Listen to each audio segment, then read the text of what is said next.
Hi, everybody. So glad to see everyone on today. Happy Tuesday.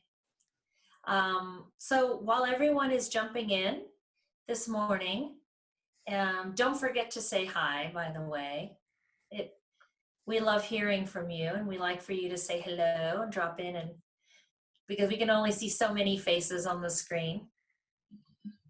Hey, Carmen, good to see you again. Linda, good to see ya. So just as a quick reminder, go ahead and if you're not already on mute, put yourself on mute. And then we're gonna go ahead and we're gonna get going. I've got a really special treat for you today. Dr. Greg Eckel is with us, and he is out of the West Coast. And he has an amazing story. He and I have been connected in the last year, and we have been very excited to be on each other's podcasts and even on each other's summits, because we both have a passion in the field of mental health disorders and neurodegenerative disease. As a matter of fact, I'm going to tell you a little bit about Dr. Eckel so that you know how special and awesome that this guy is. I absolutely love you, Dr. Eckel. He's been in practice for over 20 years.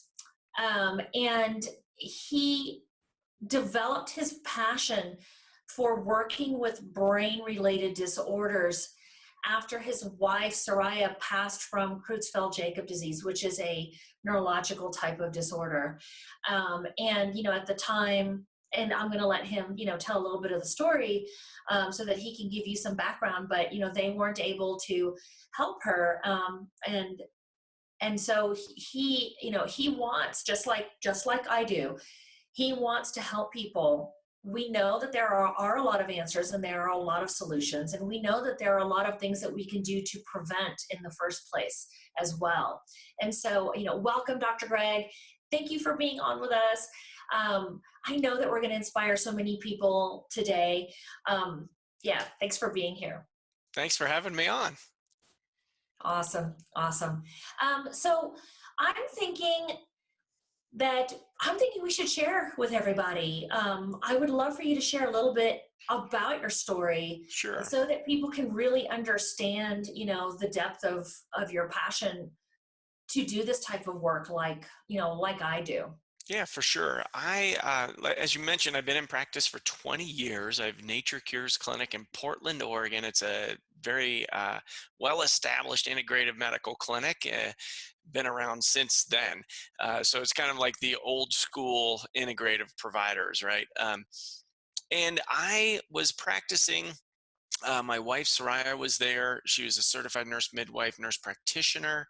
And, I had a very, family-centered practice. And really what my experience over the last 4 years has been is really put me into neurodegeneration and brain health and longevity as focus areas. So, what turned out from Sarieah started to develop some memory issues, right? She's, early 40s, and we're thinking, oh, this was, maybe it's perimenopause, or, okay, it wasn't hormones. Well, maybe it's molds. No, it wasn't molds. So we kept going down the rabbit hole. And so I know firsthand what it's like to go through the system with a loved one. I knew it was fractionated. I knew it was, a piecemeal approach, but to really experience it firsthand it's heartbreaking. It's overwhelming. And I know it can be very isolating, right? I took it upon myself as loving husband and physician. I swung for the fence. I was looking for some solutions. So, I took her around. We went to the Amen clinics and got a brain scan, which kind of confirmed what we thought. Maybe it was like PTSD triggering memory loss. So post-traumatic stress disorder. She had a lot of trauma growing up, and seemed plausible.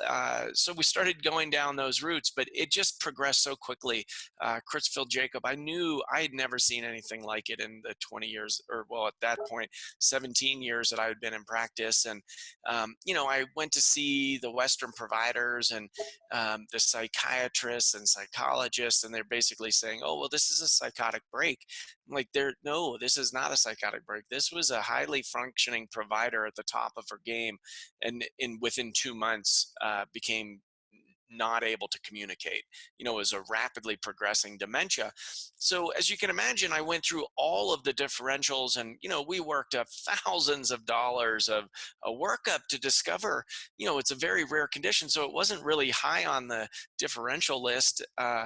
1 in a million people get this condition. It's mad cow syndrome in cows, or scrappy in sheep. It's on prion. So I'm a world expert on prionic activity of neurodegeneration.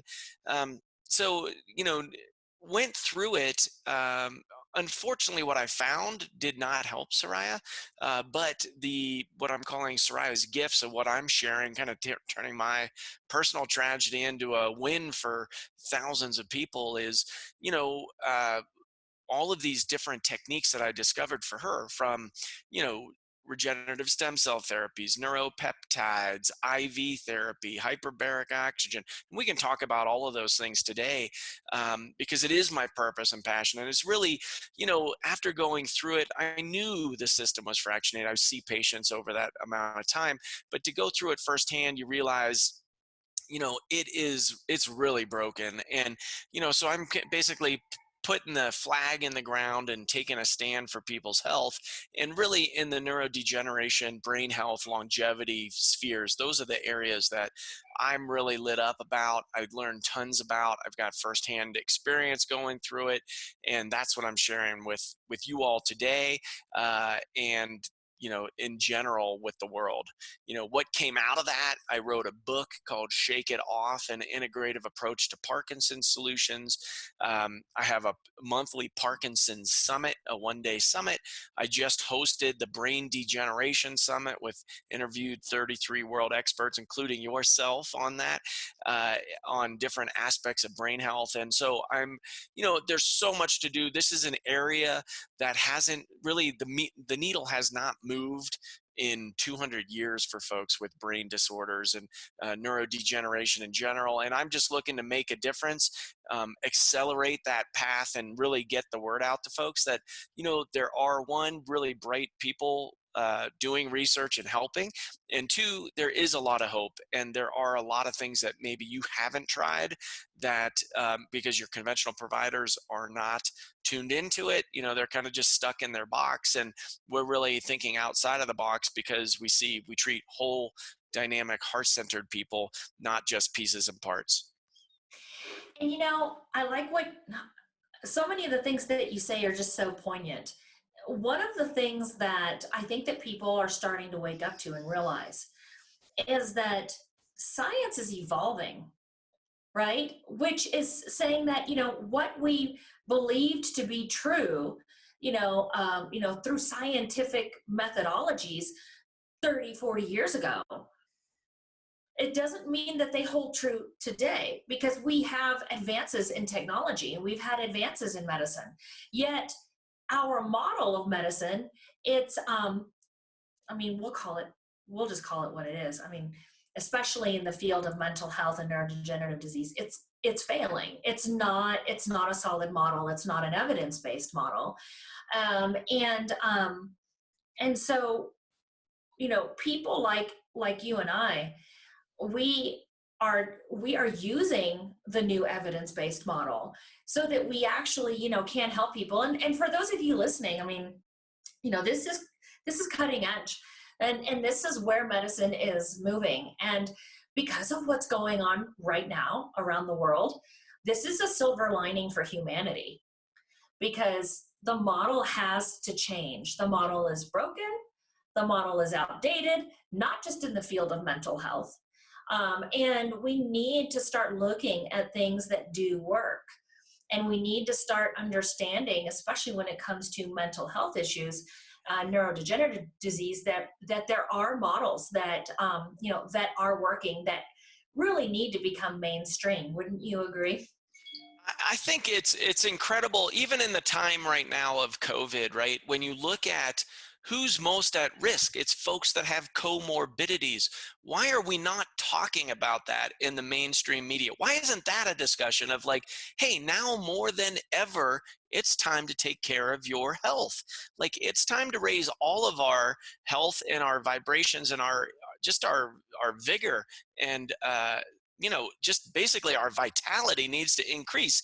This is very telling this day and age of like, oh, we have a very sick diseased population. Like we have a diseased care model that it's broken. It's time to replace it. Like now more than ever, it is way evident that it's time to really address underlying root causes. We can no longer survive. You're seeing it. Like people, you just can't treat your symptoms the way you've been brought up to do it, right? So I love that. You're kind of giving me chills when you put that out there, Doc, in that it really is time. Like it is now more than ever, it's evident, like we need to really address underlying root causes to get people's health back. And I'm here to say, like, I leave the door open all the time. You learn in medical school, you're not supposed to say cure. Like, I don't cure anything, right? And I do say that. I say, I actually do a lot of nothing all day. It's the person's body and the medicines that really puts it together. Yes, I can cheerlead, I can hold space. Yes, I've been on it with thousands of folks, so we can really hold the space and the vision and the possibility for folks. But ultimately, it's your viewers and listeners that are doing the work, right? They got to trust the process. They got to trust in the provider. And then they got to trust themselves, most importantly, that they can actually do it. It doesn't matter if they've tried a bunch of times in the past and failed. That's all in the past. That doesn't exist anymore. And so there are new paths. We're living at an amazing time for medicine, and with information, evidence-based and research-based, and then clinical evidence for that matter. So I always leave the door open for people healing. I don't claim 100% cure, but however, we do see a lot of spontaneous remissions of things that shouldn't turn around. Oh, absolutely. Absolutely. And, I started thinking about something as you were talking. And so I just kind of want to like turn the corner really quick, Yeah. and go in this direction. But we spend a lot of time as holistic practitioners and functional medicine practitioners teaching people, you either pay for your health now or you're going to pay for your sickness later. Right now, we've seen a lot of people, who have become ill with that cytokine storm and that massive inflammation in their lungs, being treated completely the wrong way, by the way. Now doctors have finally figured out that their treatment for the lung issues was the wrong treatment. It was in fact killing people faster. And it was at a very, very high cost to the system as well, because it was like, $13,000 to the hospital as soon as they diagnosed COVID. And then how much, I don't remember how many thousands to put them on the respiratory machine that, I actually have had doctors and nurses who are on the front lines texting me and saying, the patients are dying. Like, we're putting them on these machines and they're dying. And now they're realizing that, the HCQ, combined with some zinc, some vitamin C, that these types of things are actually working. And so, it sounds harsh, but this is a perfect example of what we've all been talking about. You either pay for your health or you're going to pay for your sickness. And a lot of these people, not only did they pay for their sickness with a whole bunch of money that, somebody's paying for this, right? Thousands of dollars, but they ended up paying for it with their death. Modern medicine is amazing, right? I mean, modern medicine is great if it's used in the right capacity. And right now, we're actually seeing doctors go back to their training and understand, looking at the actual physiology and how the body works, and understanding that, oh my gosh, zinc is going to help with this. Vitamin C prevents viral replication. And if we add a little bit of this pharmaceutical HCQ to the mix, wow, it makes these natural things work like 10 times better, right? That's how I think that modern medicine should be working. Like, there's a time and a place for everything. And so, yeah, I mean, I know I kind of went off on this I went down this other road, but it was because of something that you said. Well, Um, and it's true, like that component it's integrative care. It's true integrative care. It's where East meets West naturally, right? So putting all of the systems together gets you the best healthcare on the planet. But when it's one excluding the other, especially in an acute situation and such a dire situation for so many people, where there is research now, we have small cohorts coming out of China and out of Germany showing this integrative approach was actually far superior. One note on that I wanted to mention, there was a study on the 1917-18 Spanish flu, I think 2007 or 9, out of Yale University, and the researcher there showed one of the reasons why that was such a deadly flu was it was the advent of aspirin, and they were using aspirin just like in the protocols today. They are squelching fevers like 24/7. When you get into the hospital, they just basically put you on ibuprofen and Tylenol and basically squelch the fever. Well, what this researcher showed from Yale was that it was a 20% death rate in 1917-18, but the natural providers of the time had a 1 to 2% death rate because they knew how to manage fevers naturally. And you look at one of the statements that I want to make is like the war is over against bugs. Like, I don't like the war analogies, and guess what? It's us. So like, to manage your fever, the fever is the cure. It's how your body heals itself. So many people they think, oh, the fever is bad. We need to get rid of the fever. There's no evidence to support that fevers are bad. That is a misnomer and really miseducation by the medical system. Yes, you feel like death. I mean, in 2000, I had the flu and I had 104 fever. It feels like a truck hit you, right? It does not feel good. However, once you let it go and you manage that properly, and I'm not suggesting to your listeners or viewers to just go to 104 fever like that. You want to be medically managed by a provider that knows what they're doing and how to help support your body in its healing process. But you cannot suppress the symptoms. What has happened so far, and this is across the board, and maybe it's more of a meta discussion around suppression of symptoms, suppression of anything, really is not a good thing. You look at also, I'll kind of ramble since we went down that let's rabbit do hole. it. They're showing, the cytokine storm. That's the piece that really is affecting folks with the body's response to illness, right? So one, we're suppressing the body's first line of defense with fever.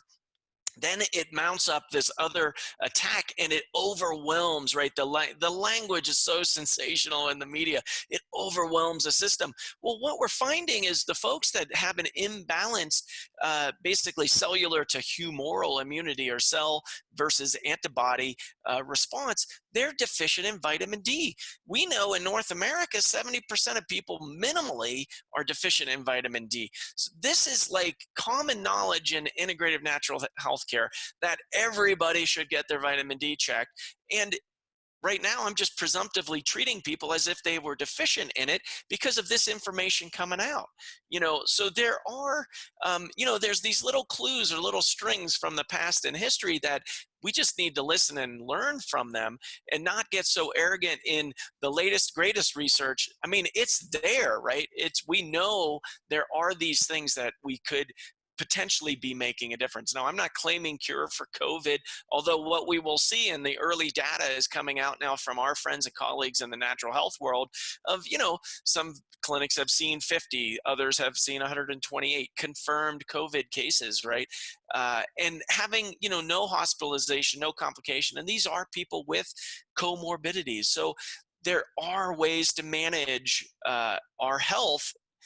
And you're right, you either pay for it now or you pay for it later. And so it is a component, like that's the new system, that's the new world emerging as well, is as we get our vitality up, we get our creativity up, then we're able to help way more people in our communities, in your family and in your community, and then out in the larger earth. I mean, that's how I see it all kind of unrolling. So there is this kind of almost gift of this pause that we're all experiencing. for reflection, but also learning and education in venues such as this. Yeah, that's so well stated. And I want to jump back into fever and just talk about that for a few minutes because, you're so right. People have been taught that the fevers are bad.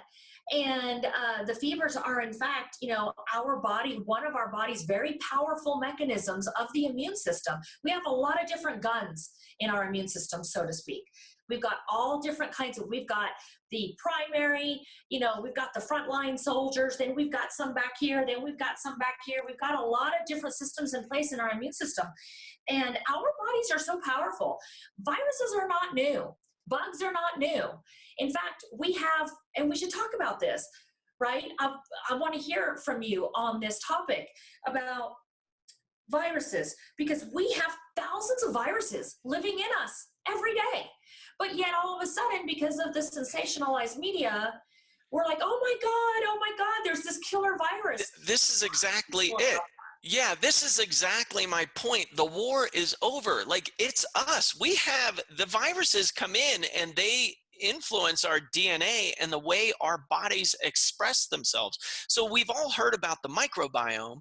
Well, there's a ton of information coming out around the viral iome. The virome is basically what it's called. And they actually are showing these viruses can do quite a lot of good. In particular, in measles, there is really great evidence-based information on folks that had the measles illness as children actually have lower incidence of cancers as they grow older. Now, we don't allow kids to get measles anymore. And so we may see, and I think we are seeing, a rise in certain cancers. So because we don't get the childhood illness anymore, right? These are things that we can overcome. Why are 80% of people have mild to no symptoms of this, right? Because they have an adequate response. So maybe we need to look at it a little bit more holistically, in that this othering of virus, like, we've co-evolved with viruses on the planet. And in fact, it's informed our system. We have receptor sites in our bodies for viruses. Explain that to me. If it's other, this is not some foreign thing. If you look at the planet as a whole and have the understanding of, like, whatever you want to call it, I call it Gaia, it's all one entity. And so if we can't be at war against a piece of ourselves, right? So there are ways, you look at, even on allergies, with the advent of more the hypoallergenic, of you're doing the antibacterial soap. And I think in Japan, this is a big thing, right? Because they've got a ultra kind of microbial phobia, and they're showing they have a lot more autoimmune disease because the kids don't play in the dirt anymore. They're not exposed to cat and dog dander in the house. They're just not, their immune systems aren't exercised properly. Yeah, no, that's absolutely true. We have seen a big issue with people not having strong immune systems like they used to. And if we back up a little bit and we look at the way that we've been approaching so many of these diseases, which have become chronic and rampant in our society, we can go back and we need to understand and dissect that as well, why are these diseases becoming chronic?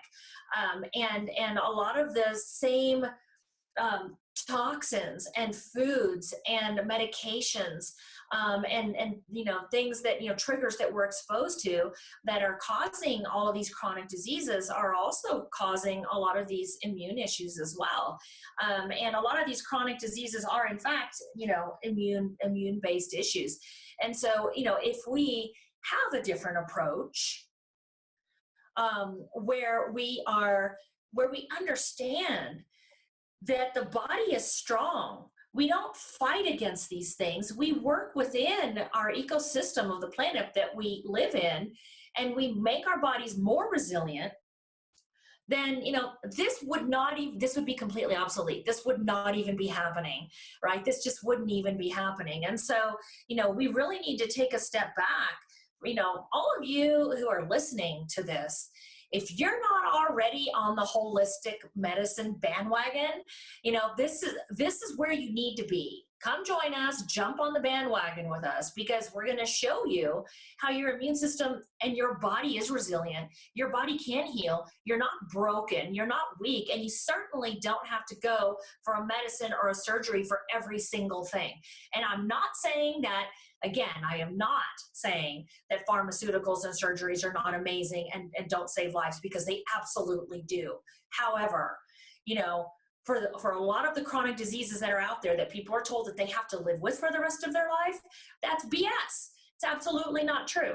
Like type 2 diabetes is one of them, for example, and that is one of the comorbidities that is being, a lot of people that are having that issue are also having like massive reactions with this virus. Their body's not handling it. Their body should be able to handle it. But why can't it handle it? Because they already have a ton of inflammation in their body, and they're taking medications that are not healing their diabetes. When type 2 diabetes, we all know that's completely a reversible disease. You do not have to have type 2 diabetes. Where do we go from here? I don't even know what to say next. Well, I guess just to piggyback on that, I'm totally with you. I think that our bodies are amazing and they know how to heal. We just have to remove obstacles to the cure, right? And using symptoms as a line of inquiry, not something to get rid of, but just grist for the mill to say, yeah, pay attention to me, I'm out of balance. Like, that's what they are. I like the comment here. Floyd put a comment in the chat box, even just talking around, self-determination and control of reality by self. So yeah, we are talking on multiple levels. When we're talking about suppression of symptoms, it is very suppressive. It's the old patriarchal way of doing things, right? I think we are swinging back into more of a feminine style of medicine, which is listening and following and supporting the individual's vitality. And, in naturopathic medicine, we have a concept called the VIS, and it's like the VIS, and it's like the inherent energetics of the being.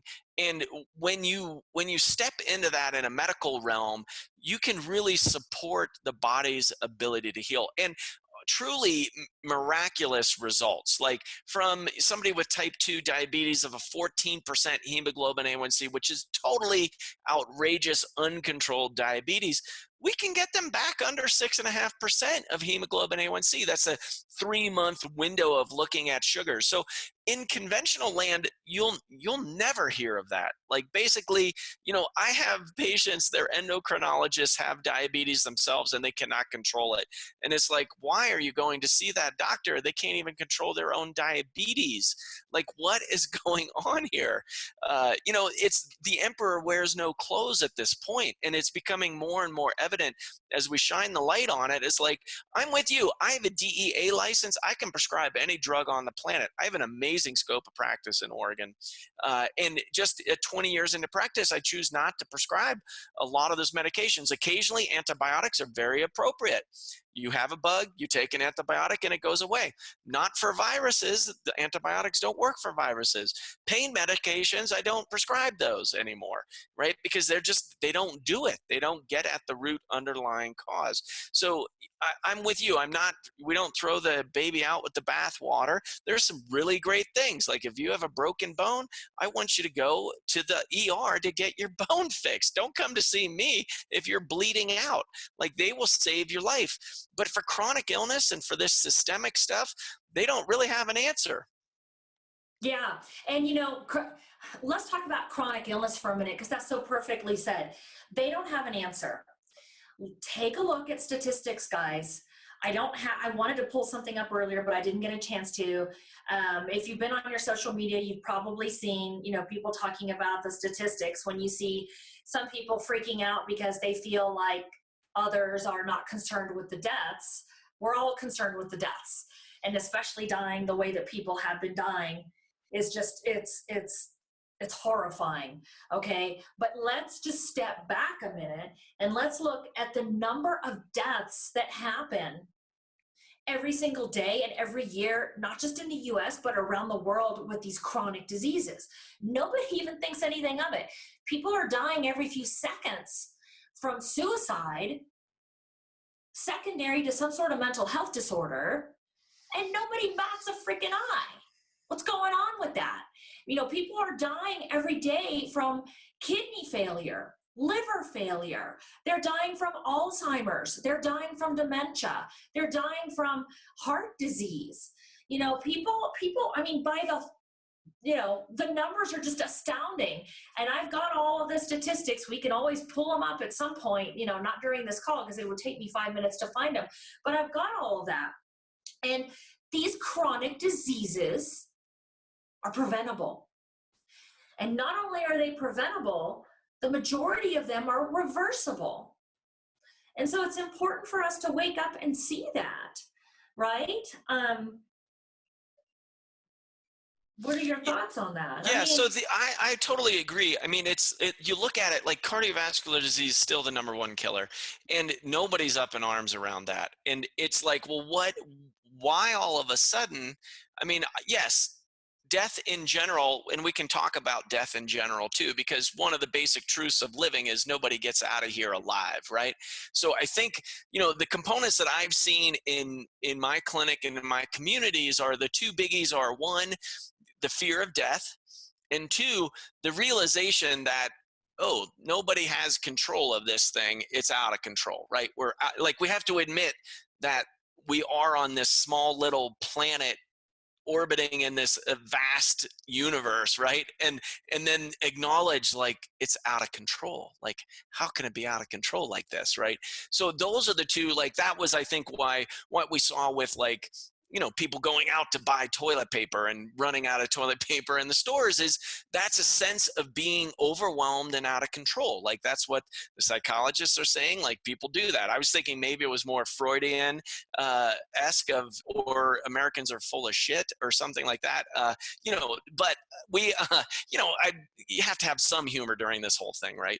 And yes, and yet, you know, my grandparents or, you know, elderly parents, like, I'm concerned for their health as well.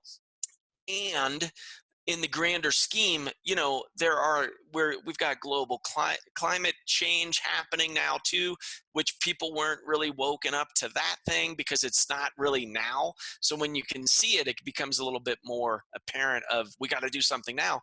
But the longer term thing is, the water has been boiling on us for quite some time. We just haven't realized it. And again, like, the statement that I keep coming to is, like, now more than ever, it's time to take care of your health. Like, that's what you have in your control. And, you know, the aspect of what gets programmed 24/7 is, you know, you need a vaccine. You can't do it alone, and we're going to help you. So we're going to put you into victim role. And so many people in fear and overwhelmed go right, like, it's like, okay, yeah, I'm overwhelmed. Just tell me what I need to do. And you can see, like, gosh, we are not in a great place on this planet if the whole, you know, everything gets shut down in speculation, basically. And we don't truly, I don't know that we'll ever have, you know, pandemic math. I don't think we'll ever know true numbers of death rates, etc. When you look at the testing, we can talk about testing as well. You know, it's fuzzy math at best. So, you know, we're not going to know. Yeah. And being okay with being in unknowingness, like, that's the aspect that I've been sharing with folks of, like, well, let's look at it. It's very uncomfortable to be in unknowingness. And when you look at a mental health component, it's very hard. You want to have, like, kind of some grounding and rooting, which you can definitely do, but it's okay to not know. And anybody that says that they do know, I think you should go the other way, because they don't. We haven't been through this before. We haven't seen this one before, right? Yeah, so there is a lot of unknowingness. Yeah. Yeah. And this presents an opportunity for us to sit down and open our eyes, and to realize that, you know, we can't think logically when we're in a state of fear.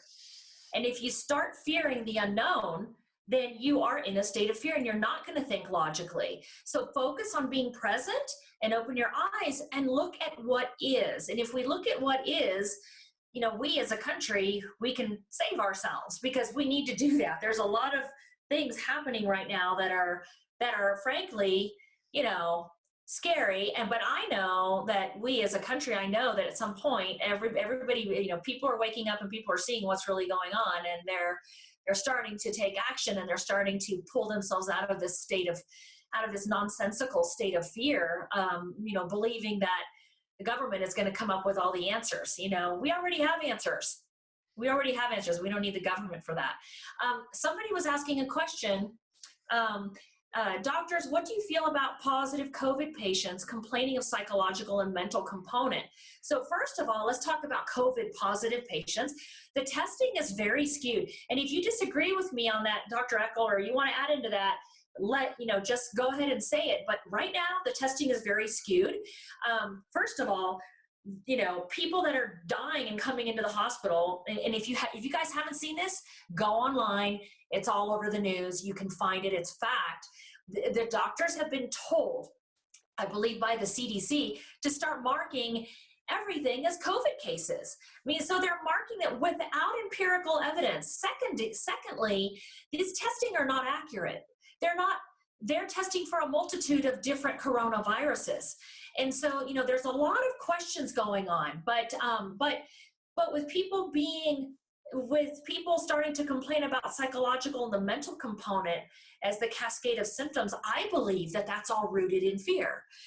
I believe that a lot of the reasons why some of these people, a percentage of them, are coming down with symptoms is because of the sheer fear that they're under, and is completely shutting down their immune system and causing a big cascade of a negative inflammatory response in their body. What are your thoughts on that? I would agree with that on the mental component, because what has happened is we've been entranced by the media of this is what it looks like, and because if you get COVID, you're going to die. Like, that's basically the bottom line. So of course people freak out when they get a COVID positive test, because they've seen the worst case outcome is, oh, I'm going to die now. We don't have enough ventilators, which isn't even the right treatment for these folks, right? So it's all been skewed and propagated through the airwaves. So one big thing that I encourage folks is to, get off of the sensationalist news, like basically the mainstream media channels. Like, you can tune into your health department, into the CDC, World Health Organization, just for the facts, right? Because they're not putting, I knew early on, I did a podcast called The Sane Approach to Coronavirus right at the beginning, because I went on and I watched this Washington Post breaking news, right? And 5 minutes, they had ominous music. They had a bunch of Asians with masks on, and then, basically body pile at the end. They said absolutely nothing, but I watched it. I thought, oh, we're going to all die. Like, after that was the basic message of the media. It was like, no, wait a minute. One of the beauties of this is I've had, firsthand contact with my mentors in Chinese herbal medicine, went into Wuhan, treated thousands of patients with Chinese herbs and acupuncture. So I've got all of his download and his notes. I have another colleague from Northern Italy. I went to medical school with her. I got all of her notes. So I have firsthand accounts of how this thing plays out. So on the mental emotional front, I do believe it is, as you're saying, it's a fear-based component of what has kind of been programmed in. Then I want to go back to the testing, because it is so convoluted. This PCR testing is very sensitive DNA testing. When you're talking about viruses that are replicating in the rate of this coronavirus or COVID-19, it should be very easy to create an antibody test. Like, that's the agreed upon measurement. So there's a lot of false positives, a lot of false negatives. And like you're saying, early on, it was just suspected. They weren't even testing people. Early on, I stopped looking at it because I was so just disgusted of like, oh, this math, how they're making major decisions for the planet on numbers that are made up. They're totally made up. And, and I think we'll see some of that coming out when you look at the death rate versus, testing, and hopefully we'll get some semblance. But again, I just caution folks for, what's the number? It doesn't mean we want you to be the N of one. You are your own cure. And so, there is IgM testing, IgE testing, the PCR testing, which is in the United States, so what we're doing there. But again, it's not exact. early on, we didn't have enough tests. So we're never going to know what that percentage number is. And the suspicion is it's very low when you really look at it. Um, so. Yeah. We've got another question coming in that I'd love to get your input on this. My mother had early onset of Alzheimer's disease at 59. And my siblings and I realized we need to take an active approach to keep our brains healthy. What is your opinion of the most important measures to take specifically for avoiding the same fate? Ooh, big one. Big one. So one, I think you can get your genes tested. The ApoE4 gene is a great start just to give you percentages. Now, your genes aren't your destiny, right? The genes load the gun, the environment pulls the trigger. So, look, that runs in the family. This is very similar to my family. I have some cousins that basically all of their elders had early onset Alzheimer's, Lewy body dementias, etc. And you look at, okay, well, let's get in a functional approach. How do we optimize your body's ability to heal? How do we have you thrive, right? I'd love to be the picture of thriving, to lead the way for folks and age backwards. Well, how do you do that? I mean, it's not sexy. It's just the basics. It's the foundational stuff that we talk about. It's, what is in your home environment? What's the air like there? What's the water you're drinking? Are you drinking filtered water? Do you have a private well? Is it been tested, right? So water filtration, air filtration, getting your environment, you're not, putting new paint on that's off-gassing the volatile organic compounds, the high VOC paint, things like that. So you start at your home. Then what are you putting down the tube? What's your diet? You definitely better be eating organics. This is the pay now or pay later. The organics, after talking with Jeffrey Smith and Stephanie Senoff on the glyphosate and Roundup issues of pesticides in our foods, organics are a must for your body to function well. Then you look at, well, what are the macros of what you're eating, making sure you get your essential fatty acids, essential amino acids, and that your sugars are balanced. So you don't want your sugars to be way out of whack, because Alzheimer's has been called type 3 diabetes, right? As one of those 5 subsets that Dale Bredesen has put forth in his Alzheimer's Cure book. Imbalanced sugars is a big one. Then you look at your sleep. How is your sleep? Are you getting adequate rest? Because that's when your brain detoxes. You got to get into that deep sleep. You can measure. I wear an Oura ring. There's all kinds of devices. You can do it however you like. But I do think measuring it, because it helps get some more data to help you on that front, to make sure, if you're concerned about this, you want some certainty to know you're doing everything you can. Yeah.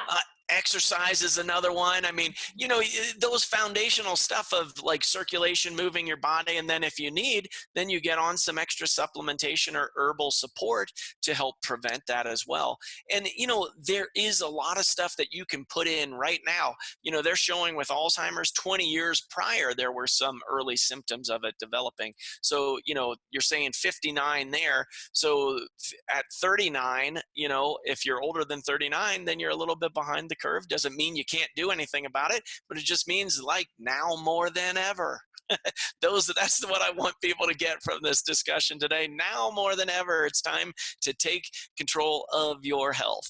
Yeah. Exactly. And, people should pay attention to their symptoms, because, any chronic disease ultimately starts 20 to 30 years before you end up being diagnosed with the disease itself.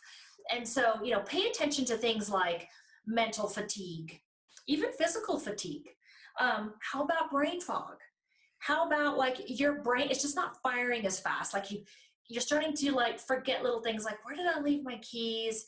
Or what did I eat for breakfast this morning? And you're thinking, oh, that's normal. I'm almost 40. No, that is not normal. That started happening to me in my late 20s, early 30s. And I just thought it was just stress from being a single mom and trying to manage all this stuff. But your body, it gives you signals. It talks to you. Listen to it. Like your body's telling you something.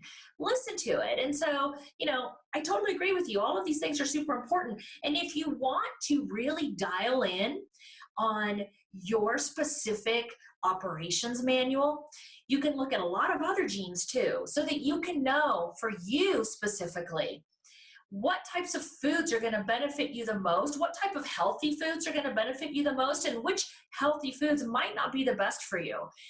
You can dial in on your exercise genetics, your sleep genetics, your hormone genetics, your detoxification genetics, your food genetics, your supplementation genetics. You can actually look and you can see what you can change in your environment and with your lifestyle choices so that you can optimize yourself. Because, you know, the best prevention is exactly that. You know, it's just like being active in taking action early, because, you know, once you have Swiss cheese brain, you know, we have seen that in many cases you actually can reverse the damage. You don't want to go down that route.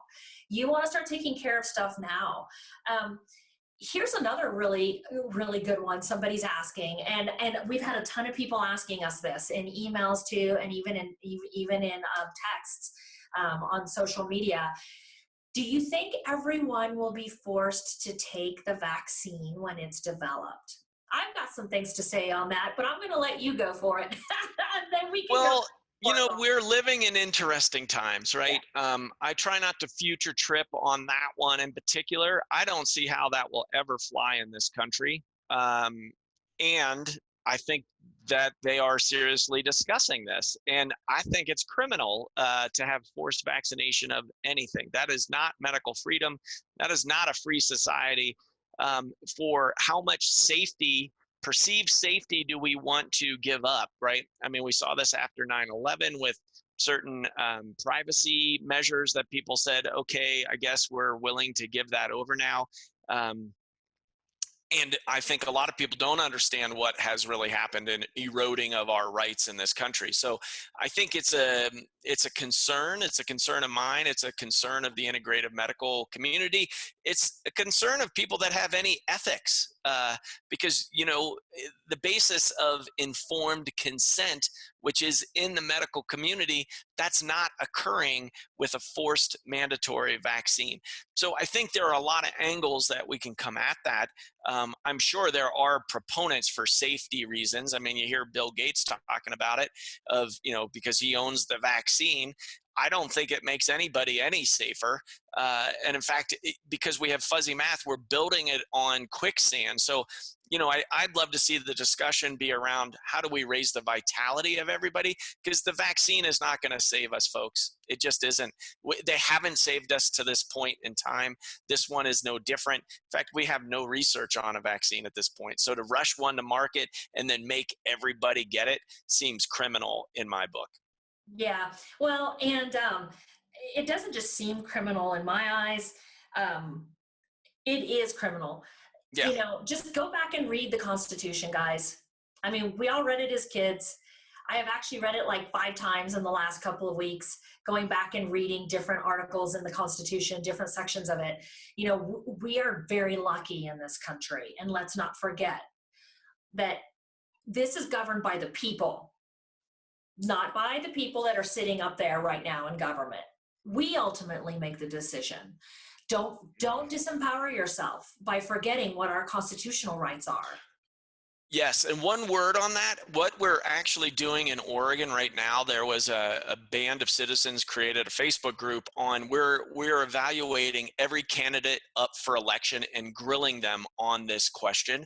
And I really encourage folks to get active and do that, because we have an election cycle this year and it does matter. Your vote does matter in this, and grill your legislatures, call them and say, where do you stand on this issue, and voice your concerns, because I think we do need to get ahead of it, and you got to play in the system. So get out there, and have your voices heard, because your voice does matter. You do matter, and you have that much control. A lot of the institution wants to say your vote doesn't count and you don't matter. So it's all going to happen with or without you. And that's not true. That is not our society. That's not that's not the reality I'm living in.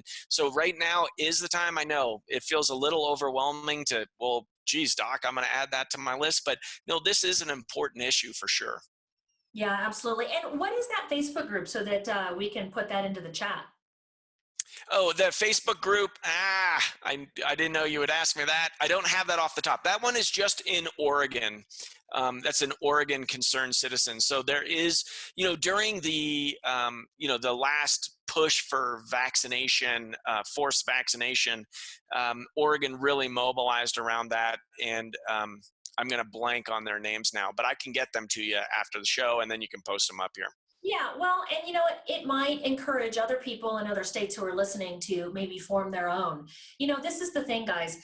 Not, I, I'm not pro-vaccine and I'm not anti-vaccine. All right, like vaccines have done in the past, they have done some good, and I'm not going to get into that debate. But forcing them on people, that is against our constitutional rights. That is against our constitutional rights. So I respect you whether you are an anti-vaxxer or whether you're a pro-vaxxer or whether you're somewhere in the middle. It doesn't matter to me. I love you and I respect you either way. But we have to remember what our constitutional rights are. And we can't Yeah. be... And I would agree with you, as a physician where I actually did deliver vaccines to children that caused harm. The first tenet of medicine is do no harm. I am, I guess, I guess people would say that I am an anti-vaxxer because I'm into personal choice. I'm not against vaccines by any means. However, I don't think it's a very private decision for what you do and what your family does. And I'm all for that informed consent. And so, there's no rhyme or reason to force vaccination on people to say we know better than the individual. I think that is criminal activity. So. Yeah, absolutely. I'm looking here to see if we've got any other questions here. Do you think using antibodies from those who have recovered will be helpful for the future? I love, so they've done longevity research on mice that were aged, and they took young mice blood and put it into the aged mice, and they showed the aged mice, actually their age reversed backwards. So it's a little bit of vampire technology. However, what travels in our blood are the antibodies. That might be a very useful solution for people. I don't necessarily think that we need to do that at this point in time. However, it is a novel approach for some new medications coming down the line. Yeah. Yeah. And you know what? We've been getting a lot of questions about, the old version of chickenpox parties. Mm-hmm. We've been hearing a lot of people talk about that. I've even had some people asking me, shouldn't we just be out having, running our normal lives, especially if we know that we don't have comorbidities and we're not having a lot of health problems. A lot of people are saying, just expose me to it already and let's get it over with. What are your thoughts on this, on what we call natural or herd immunity and acquiring it by just getting back to our daily lives and being around each other? Well, I mean, we see that happening in Iceland and Sweden. They have done nothing. They did not do the social isolation. Their bars and restaurants are still very full. I'm not going to advocate one way or the other. I mean, because, if you get sick, you don't know, is it going to go bad or not? I mean, there's no guarantee, even with a robust immune system, right? I mean, it is an illness. So you got to play your odds. I don't have enough data on this one to say like, oh, it's just like chickenpox. So if I had more information, maybe I'd be a little bit more stronger advocate for that. I think personally, I have enough resources that I am not afraid of getting the virus. So, know your situation. I wouldn't willy-nilly recommend like, oh, your neighbor has it, you should go over there and get it. However, I think for herd immunity to occur, and what we're seeing, I mean, honestly, I'm testing myself this week. I got the new test, the finger stick for IgM, IgE testing, because I actually think I had this in January. I was sick this year for a month. My partner, she just says, you're crazy, you didn't have it. I said, I don't know. I think I may have even treated people. Now, it could have been influenza A, could have been influenza B, but I do not get sick for a month. And I had kind of the dry cough I had all of the symptoms that they're talking about. So I'm excited. I get those kits are coming in this week and I get to test myself to see, well, maybe I have that natural immunity. And I think, some of my colleagues now on the West Coast are saying, hey, I think we have seen this since November in the West Coast, but we weren't testing for it. So until the antibody test is developed and okayed by the FDA, we will never know. But you can test IgG immunoglobulins for past infections. And so that at that point, then I think we will have more data to say, well, how widespread is this thing and how many people actually did have it and not even know it? Yeah, exactly. Is there a particular test lab that you're using for that? I'm getting these through Ray Biotech out of Atlanta, Georgia. It is not an FDA approved test, so I'm just using it for research purposes. Yeah. I'm just asking because, I'm pretty sure I had this back in November, and for me, it lasted about 6 weeks. Yeah. Man, I just had I had a hard time breathing, and I was exhausted every time I got up off the couch, and of course, why didn't I start my own protocol sooner? I go back and ask myself that, because once I started on my protocols for respiratory stuff, which included nebulizing silver and H2O2, or 3% food grade hydrogen peroxide, and started like mega dosing the vitamin D and A and C and stuff like that. This was before any of this COVID stuff ever came out. It took me a while before I implemented my own protocols, because I thought, because I'm from Texas and I had moved to Denver, well, maybe it's the altitude. But after being sick for a few weeks, I had to keep going back and forth and going, wait a minute. Like, I spent the whole summer here and didn't have any problems. I had a higher altitude than this because I was up in the Rocky Mountains. Didn't have problems after like 3 or 4 days. Like, I've been here for several months. Wait a minute, what am I thinking? I was just thinking, oh, it's high altitude and it's winter time, so the air is dry, and I don't know, I must be just working too hard. But it was like after like 3 weeks of this, I'm like, Jesus Christ, what the heck is going on with me? Something's not right. And I ended up doing my protocols, and I was able to get over it. And I'm pretty sure that I had it. So I'll probably be doing one of the antibody tests myself. But we've got, I've got a colleague of mine. Well, she's, when I say colleague, she does some, she's not a functional doc. But I found out this morning that last night she almost went to the hospital. She's here in the Denver area. She almost went to the hospital because she couldn't breathe, and then she decided against it because she knows that what they're doing over there, putting people on the ventilator, is actually making people worse. So she opted not to go. Ended up getting a nebulizer and some silver from a friend of hers, and she's breathing better today.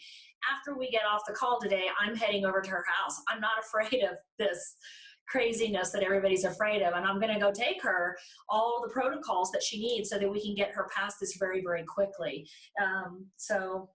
Yeah. Guys, are there any other questions that we have? What did you guys think about this today? Put stuff up in the chat. Let us know what you thought. I would love to have you back to hang out with us, Dr. Greg. I think that we could have some really candid conversation as we're going through this, and just, really just, bring a lot of good reason to people so that we can help them just banish their fear. And, just like Dr. Eckel said, guys, don't pay attention and don't inundate yourself with the sensationalized media, because all you're going to get out of that is a depressed immune system. You're going to get yourself in the fight or flight response, and you're not going to be able to think logically. And so we just have to, stay away from that. We've actually turned our television off. We haven't turned it on in at least 2 weeks now. So good. We're getting some awesome comments here. Thank you so much, guys. I'm glad that this is reassuring for you. Keep tuning in every week, because we're here for you. And Dr. Eckel, can you share with us, I know that you have a podcast, and will you share with us your podcast so that people can tune into you as well?